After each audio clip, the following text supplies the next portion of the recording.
Thank you, everyone. This is Jonesborough's original storytelling radio hour, A Night with the Yarn Exchange, and I'm your host, Leon Overbay. With me tonight is my co-host, Lori Olmstead. Good evening, everyone. Tonight's show is brought to you with the generous support of the Harris Fund. That's right, Leon, and we are so excited to announce tonight that Crest Point Health is now a proud sponsor of our show for our 2014 season.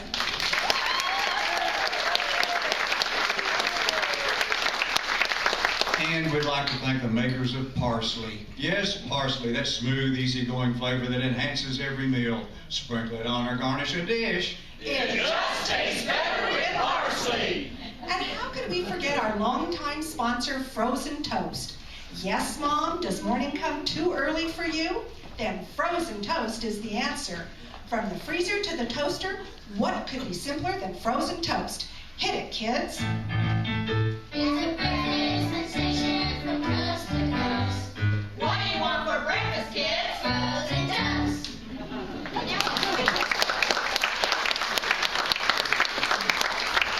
Thanks, kids. They are always terrific. Boy, Leon, I'm excited about tonight's show. It looks like we have some actual storytellers in our audience tonight. You know, Lori, that's what I love about writing these shows. All the stories come from real people, and they're all true. Okay, well, like I always say, they started out true. And you are right. Many of our storytellers are here from Crumley House and Appalachian Christian Village. Wave your hands if you told a story for the show tonight. Let's give them a hand, folks.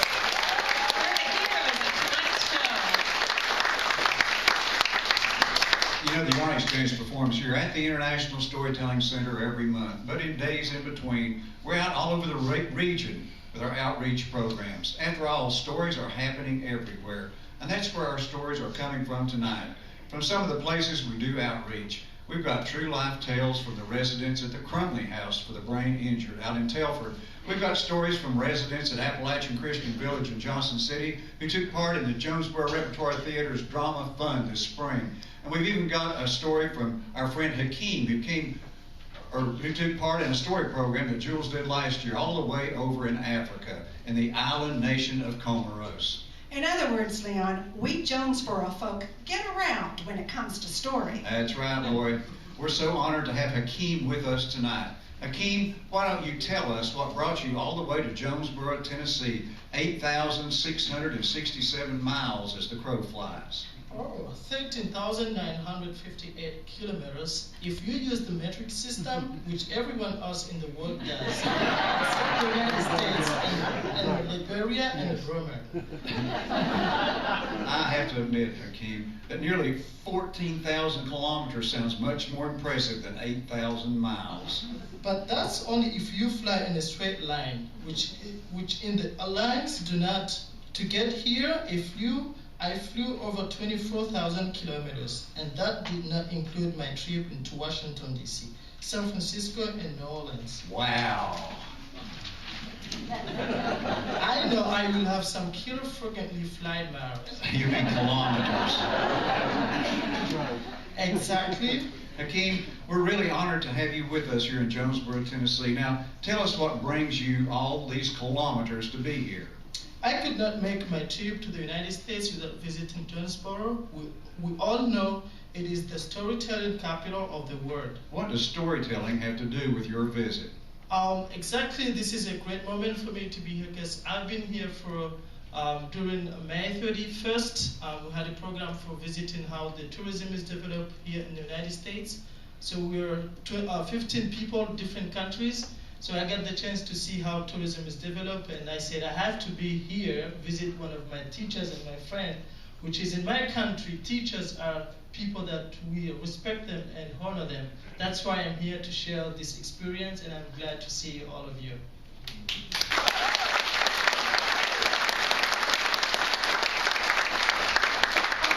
Before we go any further, I happen to bring that Comoran drum that weighed about 35 pounds, fit about 15,500 miles in my flight back to the United States. But now Hakeem has followed me back to the United States, and the Comoran drum is here. And if we've got Hakeem and the Comoran drum, I think we need to hear some Comoran music. How about that?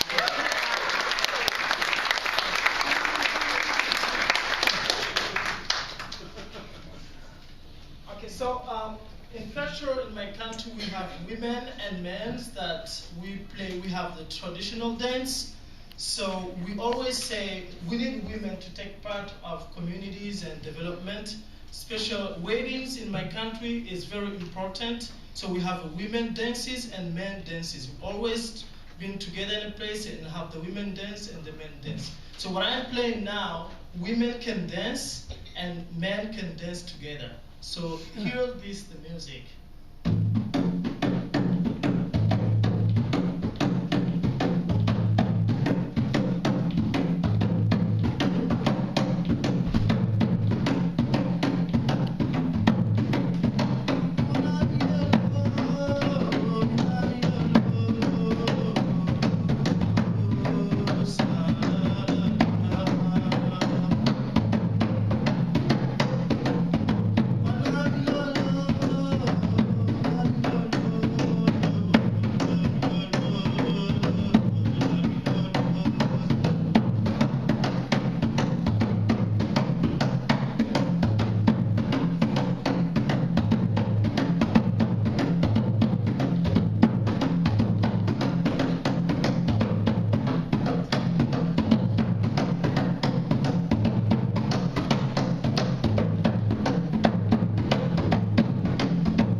Keane will be back Wednesday here to share one of his country's legend stories.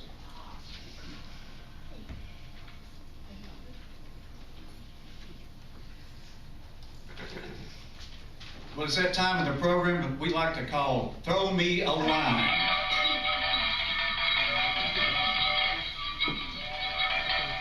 It's the time of the show when our cast comes together to share their deep knowledge and wisdom in a little piece we like to call Throw Me a Line. Does swimming in debt count as cardio workout? Well, here in Tennessee, we move the G at the end of most words. I'm just saying. When I hear somebody say chicken pot pie, I get excited 3 times. If zombies ever attack, I'm going to Sam's Club. They have walls filled with a year's worth of food, and zombies don't get in without a membership. My husband Dennis wanted me to go skydiving with him. I told him I'd do the next best thing. We put Google Earth on our big screen computer and zoomed in really fast. It's okay if you don't agree with me. I can't force you to be right. If kids get money for losing teeth, what do I get for this hair that I'm losing? I put a bumper sticker on my car that says, honk if you think I'm sexy. Then I wait at green lanes to make myself feel better. When I get out of the elevator, I like to turn and look at somebody still in there and tell them, you're in charge while I'm gone.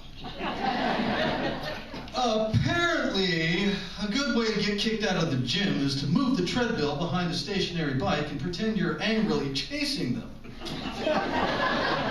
I didn't see anyone important today, so that means I'll probably wear the same thing tomorrow.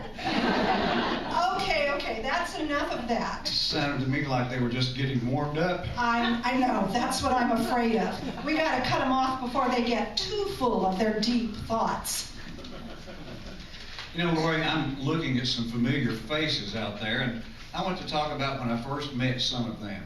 It was November of 2009. I went to a fundraising dinner for Crumley House at the Holiday Inn with Jim and Sandy Powell, the people who donated the property for the facility. I was looking for a free meal. I had heard of Crumley House, the place where they treat people with traumatic brain injury. It sounded like a place with padded walls and very hurt people who needed to help a very trained and professional personnel, not a place where I would fit in. The program addressed financial needs. They were people like you and me. Some were in wheelchairs with limited use of their extremities and communication problems. Their hearing was good, but they couldn't communicate as fluently as they wanted. I saw hurt in their faces where I wanted to see hope. They were a mixture of people as common as clay with one thing the rest of us didn't have, a traumatic brain injury. I could see me sitting in one of those wheelchairs under different circumstances.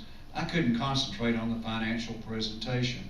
I could see people who needed money for the facility, but more than that, who needed to interact with society. I saw people who wanted to be accepted as people, not traumatically brain injured person, a regular person, just like everyone else, hurt but on the road to recovery. Maybe victims of traumatic brain injury could benefit from a good story or two, a way of expression that could take them back in their lives to a happier time and bring them forward with renewed hope. Storytellers could use the ability of these patients to hear and create pictures in their minds, and through visualization could exercise their traumatically injured brains.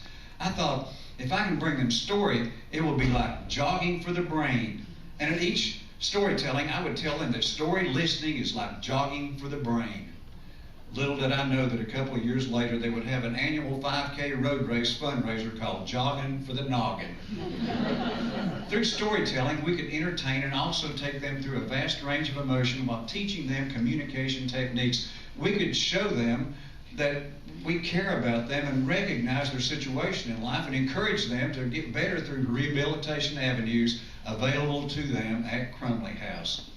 On the last Tuesday of February 2010, Larry Kelly and I went to the Crumley House at 1 p.m. and told stories for an hour. We've had monthly storytelling there ever since. The patients are always eagerly awaiting our arrival. Hugs, smiles, warm, heartfelt greetings precede our stories. Friendships have been kindled. We enjoy our times together. The storytellers always strive to entertain, but also to project hope. We've had over 20 storytellers and musicians, mostly from the Jonesborough Storytellers Guild and the Jonesborough Yarn Exchange, join us with many different kinds of stories, poem and song. I just hope the patients have been blessed as the storytellers. The moral to the story is, sometimes when you go to a function for a free meal, you can get more involved than you ever anticipated, and that's a good thing.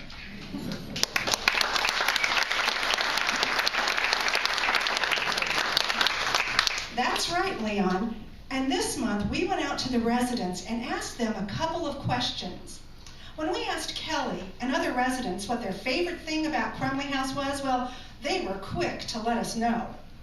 Then we asked if they wouldn't mind if our actors portrayed them on stage. So, if you don't mind, I'm going to play Kelly Sunshine. So I'm Kelly, and I love the constant care they give us and all the smiles on the faces. I'm Enoch. I like all the wonderful activities we encounter and get to try here. I'm Wayne. I like the way they're constantly helping people and that we help one another. I'm Michael, and I think it's the people that live here and the staff members that make it special. I'm Thomas. I like the school part, the classes we get to go to during the day. I guess the way people love you and all that good stuff. That's me, Patsy. I'm Amanda, and I like the new memories we make every day. I'm Jeff, and I like everybody here. The staff is like family. I think this place is great, and the staff think we're cool. I'm Bridget. I'm a staff member who came here, like Leon was talking about earlier. I just came in to volunteer one day, and the next thing I know, it is several years later, and I'm not going anywhere. We are one big, happy, dysfunctional family that gets to eat great food. When we asked the residents one thing they want people to know about them, we were surprised by so many wonderful answers. I'm Enoch. I have a bit of a memory loss from my brain injury, and I may forget things like your name, but I'm happy to meet you again. And I'm Wayne. Even though I have memory loss, I don't forget everything. I'm Bernice. The way I act is memorable. I carry thunder and lightning with me wherever I go. I'm Thomas. I'm a good person, a Christian. Every morning I read my Bible. I'm Rich. I like laughter and I like have a good time. My name's Buddy. I don't have a short-term memory loss from my brain injury. For me, it's more about physical limitations. Don't let my physical limitations keep you from getting to know me. My name is Kelly Sunshine. I have a great personality and a great sense of humor. Because of the accidents that caused my brain injuries, I often tell people that I fight cars for a living. I'm Justin. Even though I might be limited on what I can do, if people hang with me, they will see that I can do what they want me to do, if they will just give me a little extra time. And I'm Patsy. I want people to know that I am likable and worth getting to know. I'm Amanda. I like to be calm. It helps me think better. My name is Michael. I have a head injury, but I've come a long, long way, and I'm still moving forward. I'm Jeff. I have a get-up-and-go attitude, even in this wheelchair. I'm Julia. And here's my blanket that I always like to have. I have memory loss, short-term and long-term too, but I'm getting better at remembering. I got a brain injury. I remember that now. I was going to work. I dropped off my little girls, and thank God I dropped off my little girls. I was going to work, and then I hit a thing of black ice. I was thrown out of my own car. I hit some black ice. I was thrown out of my own car. Another car ran over me. I was going to work, and I hit a thing of black ice. I was thrown out of my own car, and another car ran over me. And I don't remember anything after that. After that, I remember being here. I've been here 6 years, or 7. I don't know, maybe 5 or 6. Crumley House is special to me because God is here. For a while, I didn't remember my little girls, but the staff and the doctors, they worked with me real hard. Now I remember my little girls. One is 16 and one is 11, Lillian Olivia and Katie Lane. I remember their names now. My girls are in Ohio. They moved there a year ago. I feel very sad about that, but I am very glad they're happy, very blessed they're happy. I hear from them. They call me. Thank God I dropped them off.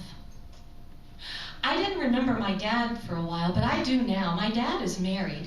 He comes to see me once a week. I talk to my dad and I pray with him, and he always brings me something to eat, usually Kentucky Fried Chicken. I live at the cottage now. Our room is beautiful too. We leave the community room and the classes at about 7 o'clock at night. I used to live in an apartment down the hallway.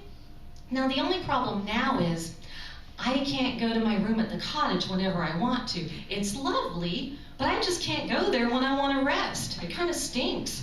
In other words, it kind of sucks. But only when I'm tired. Last month, we had a fashion show. I was the opening act. And my dress, it was a long dress. It was blue, dark blue with sequins. And I had a crown too. Oh, and I wore a sash. And I waved just like this, like the queen. People did my hair and my makeup. I looked in the mirror and said, cool beans. I enjoyed it so much. I was the pageant queen. But what is awesome about Crumley House is you don't have to be a beauty queen for anyone to like you. Everybody here is so good. And God is here. Did I tell you that?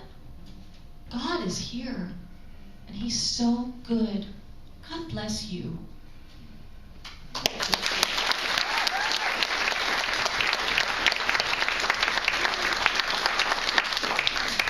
I'm Jerry. I had 2 brain injuries. I do not have memory loss. I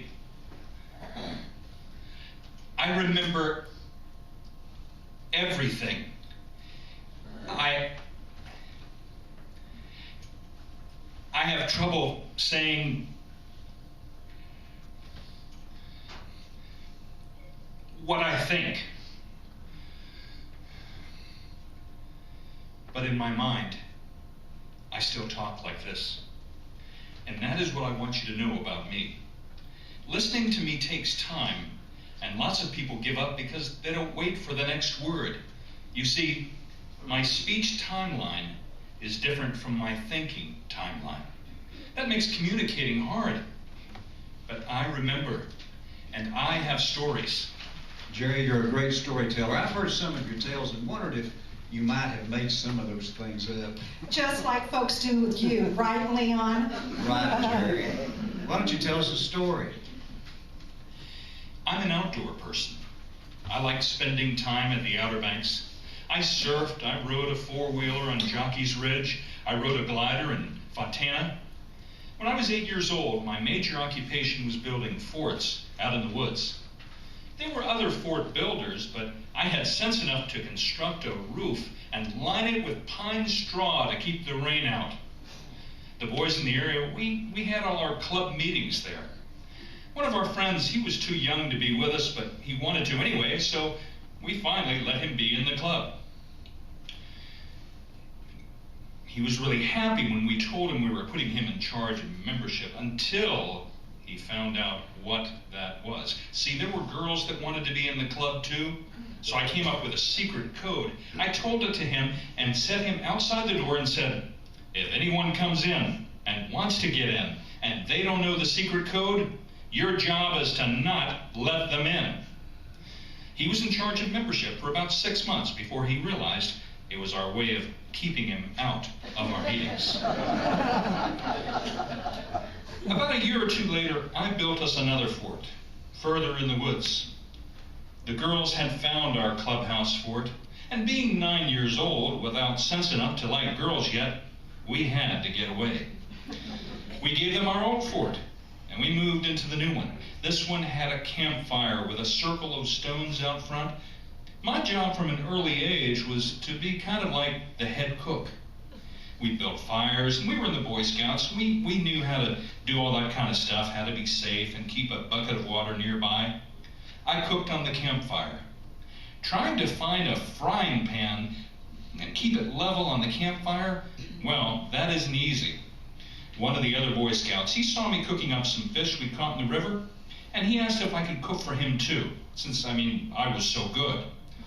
Personally, I think really it was his way of getting out of gutting the fish. He didn't want anybody to know, but he got squeamish about those kinds of things. Once or twice, I even had to bait the hook for him because we were using bloodworms. But he was my friend, so I kept his secret safe. And besides, I like to cook, boy. That was back in the late 60s, when the world was changing. Then, 10 years later, my own world changed. In 1978, May 7th of 1978, I was in a severe car accident. There were 3 in the car. I was the only one really hurt. It was my car. I was unconscious for a month. I had to learn how to speak again, eat again, dress again. Learn everything like you are when you're a baby. I think learning some things are easier when you're a baby than when you are an adult. My speech was affected, but I can't help that. I'm very blessed that I can speak at all. I have a good family and good friends. I learned to speak and then walk some. I was using a walker after some time of physical therapy. Then after another trip to the Outer Banks, I had another brain injury. The family had gone out to the beach, and I wanted to join them. They were downstairs. I went to the deck in my walker, but I lost my balance and fell 25 feet off the deck onto concrete. I had to learn everything all over, most everything. I couldn't learn how to walk again, but I can still cook. I came to Crumley House about 5 years ago. This place is a blessing. It used to be if you were handicapped, they put you in a wheelchair, close the door, and forget about you. But not here. It's good here. But there was something missing. Then Dr. Jill Smith started coming. Like Leon, she came for a visit, but something happened, and she kept coming back. Yes, I did. I was interested in the ideas the residents had about Crumley House and what kinds of things they liked. From the beginning of my visits, maybe about 4 years ago, I remember Jerry. I came out with students and asked the residents what they would like. Well, Jerry had it all figured out. He wanted to cook over a stove, not just in a microwave. He had already picked out a place here at Crumley that could be turned into an accessible kitchen and showed where it was plumbed. If you want to cook, you have to have a sink. That's right. And then he and the students created a PowerPoint presentation about how to make the area accessible. Jerry priced things out at Lowe's, put the presentation together, then he presented it to me and Wayne and Gwen. Jerry is an electrician. When he got his license, he was the youngest electrician in the state of North Carolina, just 20 years old in 1975. He noticed that plumbing was there, and it was accessible to a 220 volt for the stove. The fire marshal, though, said we needed a hood for the stove, which means exhaust, and more work, and much more expense. Well, we were feeling like it might not happen, but then Jerry helped us and came in with his next idea. Start the kitchen with a sink and accessible counter, then get a tabletop appliance, something like hot plates. Recently, we got the grant though, and we got the sink put in, then a couple of tabletop appliances, and Jerry was the first person to cook. My specialty is fried eggs, but venison meatloaf is another specialty. That room is now called Jerry's Kitchen.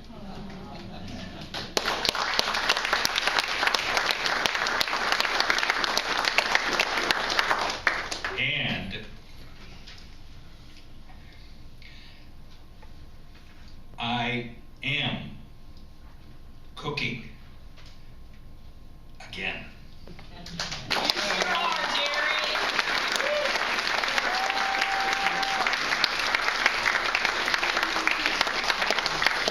Thank you so much for sharing your stories. I don't know about you guys, but where's a hanky when you need one?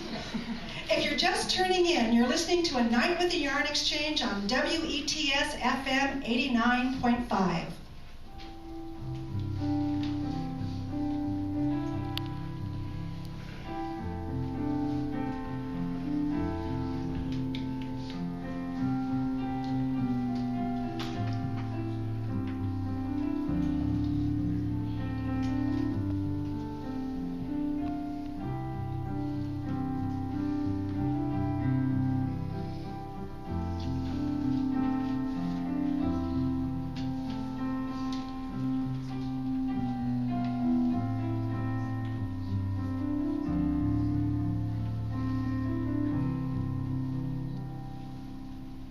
And we're back.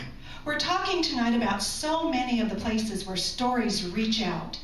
We happen to be in the heart of where stories happen in Jonesborough, at the International Storytelling Center.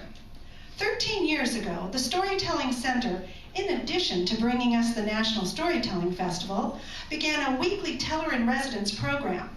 During the months of May through September, the very best storytellers from around the country perform here Tuesday through Saturday.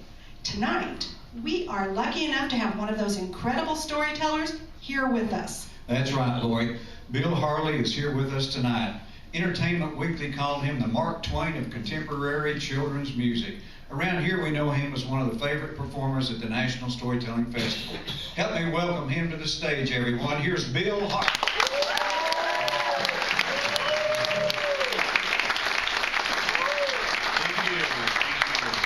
Great to be back here in Jonesborough. I'm going to do a song for you, and then I'll just do a little short story so we can get out and hear the other great stories so far. This is just a great show. It's wonderful to hear, and it's nice to hear your stories out there, too. You're in trouble. You're in trouble. You're in trouble. Like you've never been in trouble before. When they find out, there is no doubt you're in trouble. Like you've never been in trouble before. That's your part. Sounds better if you sing it in a whiny voice that some of you may have. He got home, he walked into the kitchen so hungry his stomach hurt. There were cookies on the table, the sign that read, "Don't touch, these are for dessert." He ate one, then he ate another. He meant to put the rest away, but it wasn't too long before the cookies were gone. He heard a little voice inside him say, "It's your part. You're in trouble. You're in trouble. You're in trouble. Like you've never been in trouble before. When they find out, there is no doubt you're in trouble. Like you've never been in trouble before." Well, he never made cookies, but he thought that he could do it. He'd seen his mother do it before. Some flour, some sugar, there was really nothing to it. He dropped the sugar jar on the floor. Oops. He mixed it all together, put in some eggs and chocolate. He poured the goop onto a tray. His sister came in, she broke into a grin, and this is what he heard her say. You're in trouble. You're in trouble. You're in trouble. Like you've never been in trouble before. When they find out, there is no doubt you're in trouble. Like you've never been in trouble before. Well, he turned the oven on. He put the cookies in. He went to take a walk outside. Don't get ahead of me. He let him cook an hour. He walked back up the stairs. He pulled the door open wide. Smoke came pouring out. The smoke alarm was screaming. The fire truck roared down the street. His neighbor came over with a dog named Rover and said in a voice so sweet, "You're in trouble. You're in trouble. You're in trouble. Like you've never been in trouble before. When they find out, there is no doubt you're in trouble. Like you've never been in trouble before." When his parents came home, they hit the roof. They didn't think that it was funny at all. Blah, blah, blah, blah, blah, blah, blah, blah. He was stuck inside all weekend, just cleaning out the oven and washing down the kitchen walls. He always will remember, he never will forget. Whenever something seems to go wrong, there's always someone there to tell you. Someone there to yell at you. dance. You're